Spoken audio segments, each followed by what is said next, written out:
Bonjour et bienvenue dans votre magazine en direct de la rédaction de ce mois de février, consacré exclusivement à la fiscalité des particuliers. Nous allons aborder dans le magazine de ce mois-ci les mesures des lois de finances de fin 2014 qui concernent les particuliers. J'accueille tout d'abord Sophie Merchat. Bonjour Sophie. Bonjour Marianne. Sophie, vous allez nous parler des principales mesures pour l'impôt sur le revenu et les impôts locaux des particuliers. Ensuite, Sophie Delage viendra évoquer les changements sur les plus-values des particuliers. Alors Sophie, première réforme de taille, c'est le nouveau barème de l'impôt sur le revenu avec la suppression de la tranche à 5,5%. Effectivement, puisque pour l'imposition des revenus de 2014, eh bien, la première tranche d'imposition vraiment taxée l'est au taux de 14%. Alors le seuil d'entrée dans cette tranche est ramené à 9 690 € par part de quotient familial. Et d'après le rapport sur le projet de loi au Sénat, alors la suppression de la tranche à 5,5% bénéficierait à environ 2,6 millions de foyers fiscaux, principalement aux familles dont le revenu fiscal de référence est situé entre 17 000 et 38 000 €, et tout cela pour un gain moyen de 194 €. Et donc, comment se présente ce nouveau barème? Alors, dans ce nouveau barème, donc, on a une première tranche de revenus à 0% et 4 tranches de revenus taxables, comme les années passées, donc une tranche à 14, une à 30, une à 41 et une à 45. Et les limites des 3 dernières tranches sont indexées sur l'inflation prévisionnelle pour 2015, soit 0,5%. Alors, les autres seuils et limites qui sont normalement revalorisés chaque année comme la limite supérieure de la première tranche du barème de l'impôt sur le revenu, eh bien, faute d'éléments de comparaison, cette année, c'est la loi qui a fixé la revalorisation à 0,5%. C'est le cas, par exemple, pour le plancher ou le plafond de déduction pour frais professionnels de 10%. Mais je vous renvoie pour le détail au feuillet hebdomadaire. La suppression de la tranche à 5,5% s'accompagne de la révision du mode de calcul de la décote. Alors, un tout petit rappel d'abord sur ce qu'est la décote. C'est un mécanisme qui permet de retarder l'entrée dans le barème de l'impôt sur le revenu. Il favorise les foyers fiscaux avec des revenus faibles en permettant de minimiser, voire d'annuler complètement l'impôt sur le revenu. Alors, jusqu'à l'impôt sur les revenus de 2013, on n'avait un seul mode de calcul de la décote, quelle que soit la situation conjugale du foyer fiscal. À partir de l'imposition des revenus de 2014, on tient compte de la situation conjugale. Donc, pour les couples mariés, on a une décote qui est de 1 835 € et pour les contribuables seuls, on a une décote de 1 135 €. De plus, la décote est maintenant calculée à partir du montant total d'impôt brut et non plus à partir de la moitié de ce montant. Mais pour un exemple, je vous invite aussi à aller au feuillet hebdomadaire.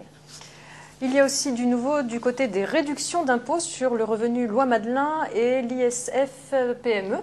Si l'investissement est effectué via une holding autre qu'une holding animatrice. Alors en effet, là c'est la deuxième loi de finances rectificative pour 2014 qui assouplit les conditions pour les souscriptions effectuées à partir du 1er janvier 2015. Alors, cette loi, elle va supprimer d'abord la condition relative au nombre maximal d'associés ou d'actionnaires que doit avoir la holding. Pour les souscriptions avant 2015, je vous rappelle que la holding ne pouvait ouvrir droit, les souscriptions au capital d'une holding ne pouvaient avoir droit à la réduction d'impôt sur le revenu ou d'ISF-PME que si la holding avait au moins 50 salariés ou actionnaires. Eh bien, cette condition est supprimée. Deuxième condition qui est supprimée, c'est celle qui est relative à l'effectif minimal salarié. Donc, on va pouvoir maintenant souscrire au capital d'une holding qui n'a pas de salariés. Mais attention, cette condition, elle n'est pas supprimée pour la société cible. Il y a aussi du nouveau pour les crédits d'impôt, à commencer par le crédit d'impôt pour les travaux d'économie d'énergie dans les logements. Il semble que pour une fois, on va dans le sens d'une simplification. Alors effectivement, la simplification d'ailleurs, elle commence par le nom du crédit d'impôt qui s'appelle maintenant le crédit d'impôt pour la transition énergétique, le CITE. Alors, deuxièmement, la loi met fin à la notion du bouquet de travaux. Alors, cette notion, c'était celle qui obligeait les contribuables qui avaient un certain niveau de revenus fiscal de référence d'ailleurs, de réaliser un bouquet de travaux pour avoir droit au crédit d'impôt. Eh bien, cette condition, elle est supprimée pour les travaux qui sont réalisés dès le 1er septembre 2014. Et donc, en fait, c'est vrai que c'était une exigence, ce bouquet de travaux, qui n'était compréhensible ni pour les contribuables, ni pour les entreprises qui réalisaient les travaux, voire même pour les agents des impôts qui étaient chargés d'appliquer la loi. Par ailleurs, il n'y aura plus qu'un seul taux pour ce crédit d'impôt. Alors effectivement, un seul taux, celui de 30%, et puis il y a des nouvelles dépenses qui ouvrent droit au CITE. Je vais citer l'installation de compteurs individuels pour le chauffage ou l'eau chaude dans les copropriétés, ou bien encore les bornes de recharge pour les véhicules électriques. Et puis, il y a des dépenses qui sont propres au logement des DOM, et ça, c'est la protection des vitres contre les rayonnements solaires ou bien les brasseurs d'air. Donc en fait, les contribuables vont bénéficier de ces nouveautés dès l'impôt sur les revenus de 2014 à payer en 2015. Effectivement, puisque la loi a prévu que l'ensemble de ces assouplissements vont s'appliquer aux dépenses payées depuis le 1er septembre 2014. Alors, il y a quand même une mesure transitoire qui est prévue pour les personnes qui s'étaient engagées à réaliser un bouquet de travaux en 2014, mais qui n'avaient effectivement effectué la première dépense que dans les 8 premiers mois de l'année. Et comme ils n'avaient payé cette action du bouquet de travaux qu'une seule action du bouquet de travaux, eh bien, à la date du 31 août 2014, dans ce cas, ils vont pouvoir avoir le droit de réaliser la deuxième action au cours de la période du 1er septembre 2014 au 31 décembre 2015. Autre mesure phare de la loi de finances pour 2015, la réduction d'impôt du flot se transforme en réduction d'impôt Pinel. Quelles sont les différences entre les deux dispositifs? Alors, le socle de la réduction d'impôt Pinel, eh bien, pour investissement locatif donc dans le logement intermédiaire, eh bien, lui, il est calqué sur la réduction d'impôt du flot qui elle-même était complètement inspirée de la réduction d'impôt cellier. Mais le dispositif Pinel est un petit peu plus intéressant que le dispositif du flot sur certains points. D'abord, il permet à l'investisseur de moduler la durée de l'engagement de location.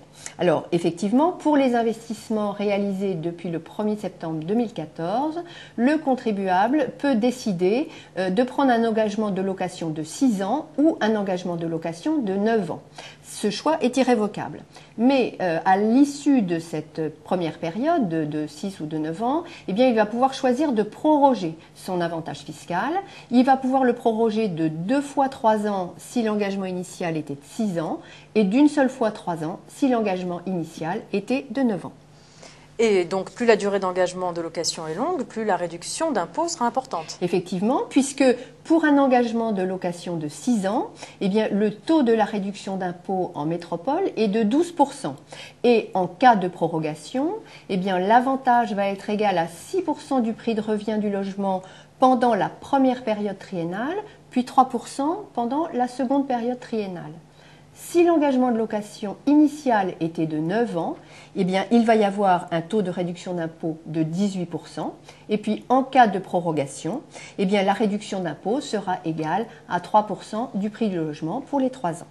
Alors, la réduction d'impôt maximale pourra donc atteindre 21% pour un logement en métropole.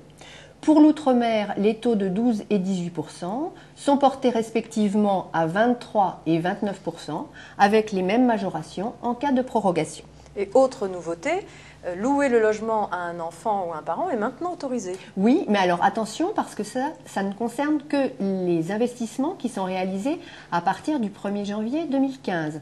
Donc quelqu'un qui aurait réalisé un investissement du flot ou même un investissement Pinel entre le 1er septembre et le 31 décembre 2014 ne pourra pas louer à un parent ou à un enfant. Alors, pour cette location, eh bien, il faut que les loyers requis soient respectés. Alors, c'est en général pas un problème quand on loue à un parent ou à un enfant, mais il faut faire attention parce qu'il ne faut pas que l'administration considère le loyer comme anormalement bas. Et puis, deuxième exigence, il faut que les ressources du locataire ne dépassent pas non plus les plafonds requis. Alors, pour un enfant, généralement, ça ne pose pas de problème non plus, mais attention si vous voulez louer à un parent. Dernier assouplissement à signaler, il concerne la base de la réduction d'impôt dans son volet SCPI. Alors oui, alors ça concerne les souscriptions qui sont effectuées depuis le 1er septembre 2014. Pour calculer la réduction d'impôt, on va prendre comme base 100% de la souscription, alors que Pour les souscriptions qui étaient effectuées précédemment, c'était 95% dans le cadre de la réduction d'impôt du flot.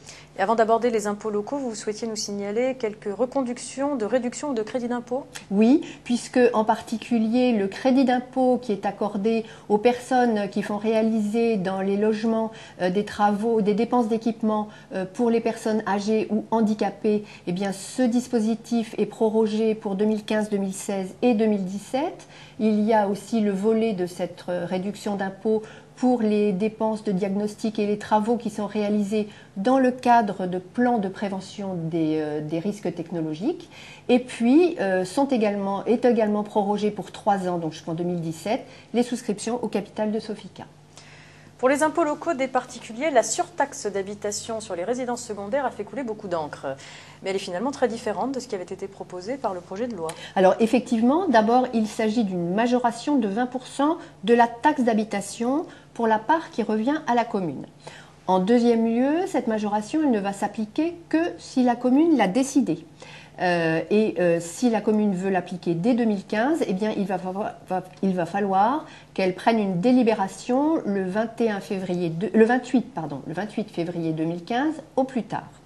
En troisième lieu, cette majoration, elle s'applique seulement dans les communes où s'applique la taxe sur les logements vacants, donc vraiment dans les communes en zone tendue. Et enfin, elle est due au titre de tout logement meublé, non affecté à l'habitation principale au 1er janvier de l'année d'imposition.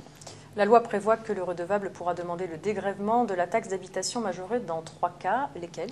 Alors, premier cas, eh bien, le logement constitue la double résidence pour des besoins professionnels. Deuxième cas, le contribuable demeure dans une résidence pour personnes âgées ou une maison de retraite et a gardé son ancienne résidence principale pour lequel il est redevable de cette taxe d'habitation. Et puis, troisième et dernier cas de dégrèvement, c'est une impossibilité d'affecter le logement à sa résidence principale. Ça peut être le cas, par exemple, si on donne le logement en location, mais qu'on a des conditions normales, mais qu'on n'a pas trouvé de locataire. Merci Sophie. Merci Marianne. Et j'accueille à présent Sophie Delage. Et nous retrouvons donc Sophie qui nous a rejoint sur le plateau. Bonjour Sophie. Bonjour Marianne. Avec vous, nous allons maintenant évoquer les mesures des lois de finances qui touchent aux plus-values des particuliers. Parlons d'abord des plus-values immobilières. Quel va être le régime d'imposition si on vend un bien immobilier en 2015? Alors, la loi de finances pour 2015 a repris dans son ensemble les mesures du plan de relance du logement telles qu'elles avaient été annoncées par le gouvernement en août 2014. Et ça part d'un constat assez simple, c'est que pour relancer la construction, eh bien, il faut inciter les propriétaires de terrains à bâtir à céder leur terrain. Et ça se traduit comment, cette incitation? Alors, 2 grandes mesures phares. Tout d'abord, c'est un abattement pour durée des tensions plus important pour les terrains à bâtir à compter du 1er septembre 2014. Et la deuxième mesure phare, eh bien, c'est l'instauration d'un abattement exceptionnel de 30%. Jusqu'au 31 août 2014, il fallait attendre 30 ans pour être exonéré d'impôts sur le revenu et de prélèvements sociaux sur les plus-values de cession à terrain à bâtir. Oui, c'est exact, mais pour les cessions réalisées depuis le 1er septembre 2014 concernant les terrains à bâtir, eh bien, le régime d'abattement pour durée de détention est aligné sur celui qui existe depuis le 1er septembre 2013 pour les biens immobiliers autres que les terrains à bâtir.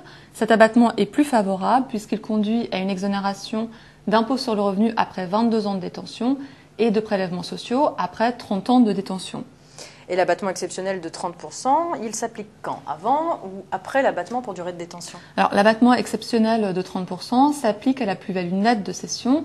Ça signifie que c'est la différence entre le prix de cession et le prix d'acquisition diminué de l'abattement pour durée de détention. Donc, il s'applique après et il permet de diminuer aussi bien l'assiette imposable à l'impôt sur le revenu que à celle des prélèvements sociaux.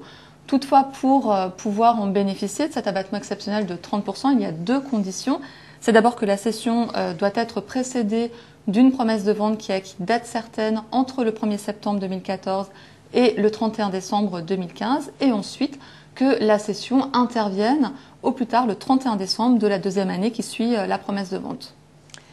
D'abord réservé aux plus-values de terrain à bâtir dans le projet de la loi de finances pour 2015, cet abattement de 30% a été étendu au cours de la discussion aux plus-values d'immeubles bâtis destinés à la démolition en vue de la reconstruction de nouveaux logements situés en zone tendue. Oui, c'est exact. L'abattement, au départ, était réservé aux seuls terrains à bâtir, c'est-à-dire les terrains à bâtir au sens de la TVA immobilière, soit les terrains sur lesquels on peut construire en application des documents d'urbanisme. Mais pour répondre en fait aux objectifs gouvernementaux de relance de la construction, il est apparu nécessaire de l'étendre aux immeubles bâtis destinés à être démolis en vue de la reconstruction de nouveaux logements et dans des zones tendues, c'est-à-dire dans les communes de plus de 50 000 habitants, telles qu'elles sont définies pour la taxe sur les logements vacants. Mais pour éviter que cet abattement de 30% se superpose à l'abattement de 25% qui avait été mis en place, lui, par la loi de finances pour 2014 aux mêmes opérations de démolition-construction, eh bien, l'abattement va s'appliquer aux cessions qui sont précédées d'une promesse de vente ayant acquis date certaine entre le 1er janvier 2015 et le 31 décembre 2015. En revanche, il n'y a pas de date butoir pour la cession qui est prévue. Si je résume, ce sont les modalités de calcul de la plus-value imposable relative au terrain à bâtir qui ont été modifiées par la loi de finances pour 2015. Concernant les modalités d'imposition, y a-t-il des changements ? Pas de changement pour ce qui concerne les résidents français. Les plus-values immobilières continuent d'être taxées à 19%, auxquels il convient d'ajouter les prélèvements sociaux de 15,50%. Et pour les biens immobiliers autres que les terrains à bâtir, eh bien, la taxe sur les plus-values imposables supérieure à 50 000 €. En revanche, là où ça change, c'est le taux, le prélèvement forfaitaire libératoire applicable aux non-résidents qui est modifié à compter du 1er janvier 2015. Auparavant, les non-résidents personnes physiques étaient imposés à un taux de 33 1/3 en principe, et ce taux était diminué à 19% pour les résidents de l'Union européenne ou de l'espace économique européen tels que Liechtenstein, Norvège et Islande. Eh bien, le taux de 33 1/3 ne s'applique plus, il est supprimé à compter du 1er janvier 2015, de sorte que quelle que soit la domiciliation fiscale du non-résident, eh bien, toutes les plus-values vont être taxées à 19%. Et pour les non-résidents d'un État ou territoire non coopératif, le taux de 75% instauré depuis le 1er janvier 2013 est-il maintenu ? Alors, la deuxième loi de finances rectificative pour 2014 avait en effet prévu de maintenir ce taux de 75% pour les résidents de TNC.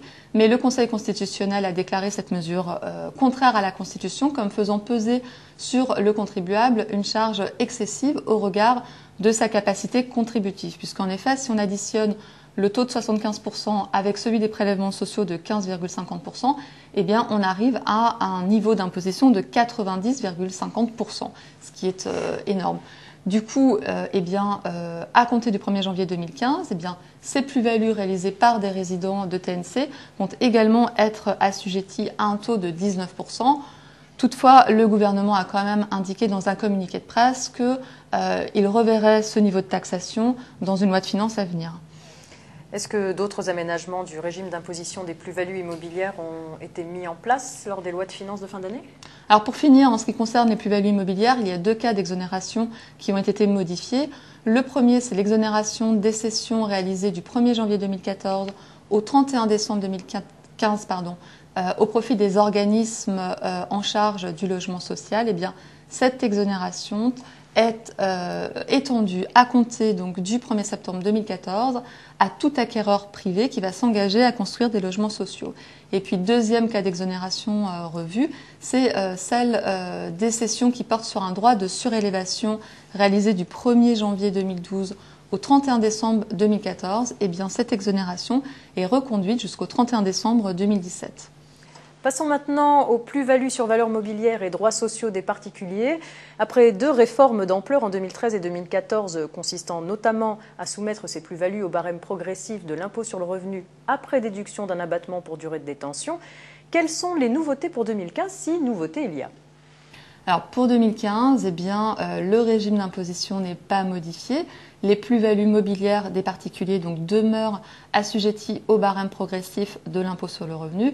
Et pour diminuer cet abattement, cet impôt sur le revenu, on peut bénéficier d'abattements pour durée de détention, de droit commun ou renforcé. Ce qui a changé, c'est le régime du rachat par une société de ses propres titres en vue d'une réduction de capital non motivée par des pertes. À compter du 1er janvier 2015, la loi de finances rectificative pour 2014 instaure pour ces opérations-là une seule imposition sous le régime des plus-values, puisque la loi de finances rectificative pour 2014 a tenu compte de la décision du Conseil constitutionnel qui est intervenue le 20 juin 2014 et qui avait déclaré contraire à la Constitution le régime hybride auquel ces opérations étaient soumises auparavant, puisque pour l'actionnaire ou l'associé, le gain était susceptible de dégager pour partie un revenu distribué et pour partie une plus-value.